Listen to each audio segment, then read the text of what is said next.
Although I would rather not use this phrase, there is perhaps no better way to open today's story than with the old saying, "The enemy of my enemy is my friend." When you dislike someone, there are always plenty of reasons to criticize them. And around BLACKPINK's highly anticipated 10th debut anniversary, that dynamic has become impossible to ignore. At the center of the controversy is a complicated relationship between BLACKPINK and YG Entertainment. The four members did not renew their individual contracts with YG for solo activities, but they did renew their group contract with the company. This means YG remains closely involved in BLACKPINK's group identity and activities, including major group promotions and anniversary plans. Unlike Big Bang, BLACKPINK did not embark on a special anniversary tour to mark the occasion. From a business perspective, therefore, a 10th anniversary celebration without a major tour or large-scale commercial project would not necessarily represent a significant revenue opportunity for YG. Yet YG previously claimed that it had been preparing BLACKPINK's 10th anniversary plans for months. The problem? Fans saw almost no evidence of those preparations. With the anniversary representing a once-in-a-lifetime milestone, Blinks became increasingly frustrated by the lack of information. Then, just 2 days before the anniversary event, YG announced a small meet and greet for 40 lucky Weverse members. Even more controversially, the company initially stated that only members whose schedules could be coordinated would participate. Instead of calming the situation, the announcement redirected much of the anger toward BLACKPINK themselves. Suddenly, some fans began questioning whether the members genuinely cared about their fans or about celebrating their own 10-year journey. And then Dispatch entered the story. According to a Dispatch report, YG had reportedly been preparing various plans for BLACKPINK's 10th anniversary for a long time, meaning that it would be unfair to place all of the blame solely on the company. The report claimed that communication between YG and the members had not been smooth. Planning difficulties on YG's side, combined with scheduling conflicts among the four members, allegedly made it difficult to organize a larger-scale celebration. Dispatch further reported that the anniversary event was ultimately arranged on short notice after 2 members agreed to attend, with the remaining 2 subsequently adjusting their schedules. Even after all 4 members confirmed their participation, finding a time when everyone was available reportedly remained difficult. As a result, the event was held during the daytime rather than in the evening. But this raises an obvious question. Since when has Dispatch been defending YG? If you've been following K-pop for years, you can probably see what lies behind Dispatch's report. A notorious tabloid widely criticized for its apparent bias toward a certain entertainment company, rarely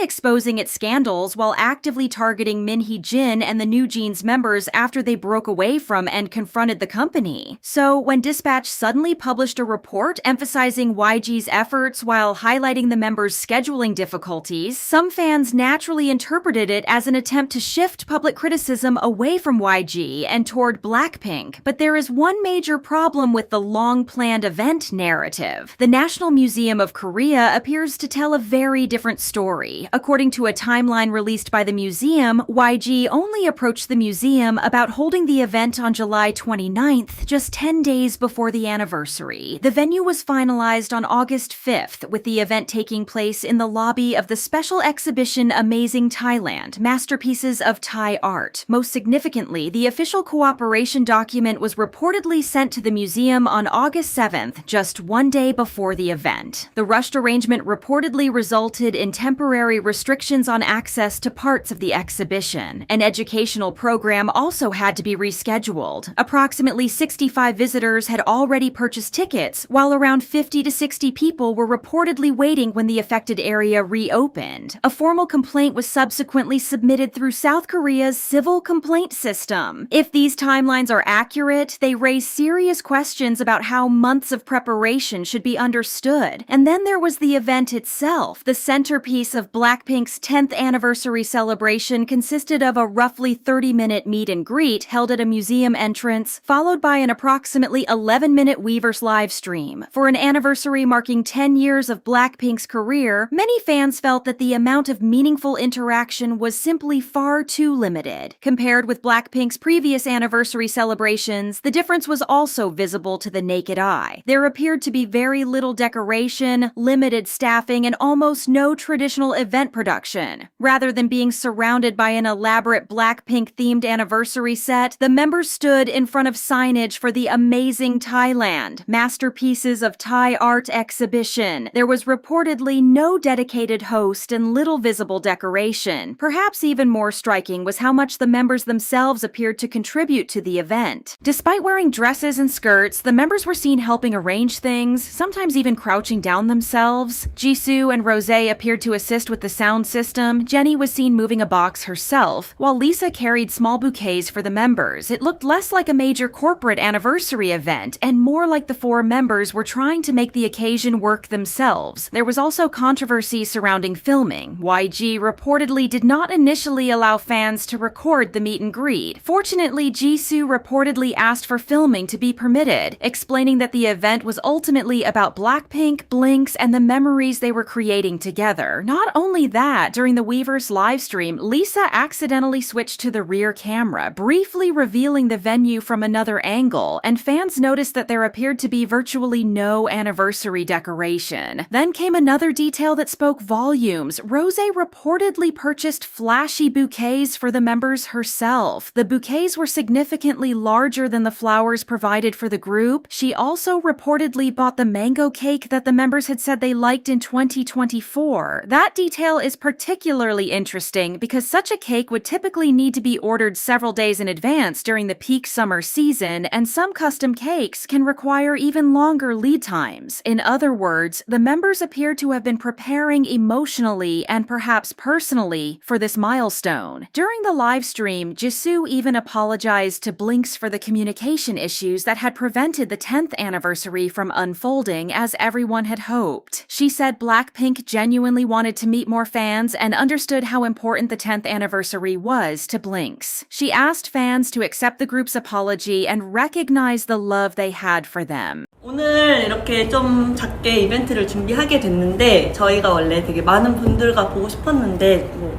10주년 저희도 너무 잘 알고 있고 중요한 날인 거 알고 있었어요. 네, 근데 저희가 좀 커뮤니케이션에서 조금 문제가 있었던 것 같아요. 저희 너무 죄송하게 생각하고 오늘 너무 기쁘게 행복하게 뭔가 즐겁게 보내고 싶었는데 약간 섭섭한 마음이 있는 블링크한테 미안하다고 사랑한다고 말하고 싶고요. 네, 저희 그래도 저희 마음은 알아주셨으면 좋겠습니다. 맞습니다.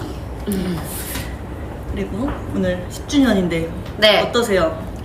After the event, both Jisoo and Rosé appeared emotional. Jisoo reportedly felt that everything had been too rushed and apologized after seeing how exhausted people were in the intense heat. When fans told her not to blame herself, she suddenly became emotional and cried, and Rosé's subsequent Instagram channel message provided perhaps the clearest indication of how the members themselves felt about the anniversary. Rosé said she had been deeply disappointed and emotionally burdened because the 10th anniversary had not unfolded in the way she and Blinks had hoped. Importantly, she emphasized that her disappointment did not come from failing to understand the fans' feelings. Quite the opposite. She said she felt those emotions so deeply that she needed several days to gather her thoughts before speaking. She apologized for speaking late and acknowledged that her silence may have made Blinks feel alone. She also sincerely thanked the fans who came to see BLACKPINK on August 8th despite the intense heat. For Rosé, 10 years with Blinks clearly meant far more than a single event. She wanted to celebrate that milestone with the people who had accompanied BLACKPINK throughout their journey. Meanwhile, following BLACKPINK's 10th anniversary gathering, the spotlight quickly shifted to Lisa. While Jisoo traveled to Beijing to attend a Salomon event, Lisa reportedly returned to Thailand for an undisclosed schedule. Her sudden departure was followed by a new wave of criticism online, although the reasons behind it remain unclear. Some netizens criticized Lisa's recent Instagram updates, arguing that sharing what appeared to be vacation photos at such a sensitive time was insensitive, particularly while fans were still debating the disappointing anniversary celebration. However, there is an important detail that may have been overlooked. Lisa's photos captioned "Red Rock Therapy" were reportedly taken during a trip to Utah with her L Loud team in May. Since the images were from an earlier trip and and were only posted recently. They may not have been connected to her post-anniversary activities at all. The trip also involved her professional team, meaning it could have included work-related activities rather than being simply a private vacation. Meanwhile, at the same time, Lisa has become the subject of renewed dating speculation involving Thai actor and longtime friend Blue Pongtawat. The two have reportedly been spending time together in recent months, including alleged sightings in Hong Kong, Thailand, and Japan. Lisa was also reportedly seen shopping with her family and Blue's family in Thailand around the period of his mother's birthday, fueling speculation that the families may have spent time together before BLACKPINK's 10th anniversary. Lisa was subsequently linked to a trip to Japan where she was reportedly spotted having sushi with Blue at Park Hyatt Kyoto's signature restaurant Yasaka. The sightings led some online users to speculate that Lisa had quickly left Korea after the anniversary specifically to travel with Blue. However, the reality may be quite different. In Singapore, Lisa was reportedly accompanied not only by Blue but also by her stylist, Nannist. Meanwhile, Lisa was spotted shopping with her family in Thailand on August 5th, while Blue's mother's birthday was on August 3rd. According to some Chinese residents living in Thailand who posted on RedNote, Lisa was allegedly seen attending a billionaire's wedding with her family and possibly staying at the Dusit Hotel that day. The billionaire may have been a mutual acquaintance of Lisa and Blue. After attending BLACKPINK's 10th anniversary celebration, Lisa reportedly rushed back to Thailand before traveling to Japan with Blue and Nannist. She was later spotted filming something at Rurikoin Temple in Kyoto, approximately 10 kilometers from Yasaka's signature restaurant, with Blue and Nannist reportedly helping her. Taken together, these details could suggest that Blue may function more like a close friend and staff member who regularly accompanies Lisa than a confirmed boyfriend.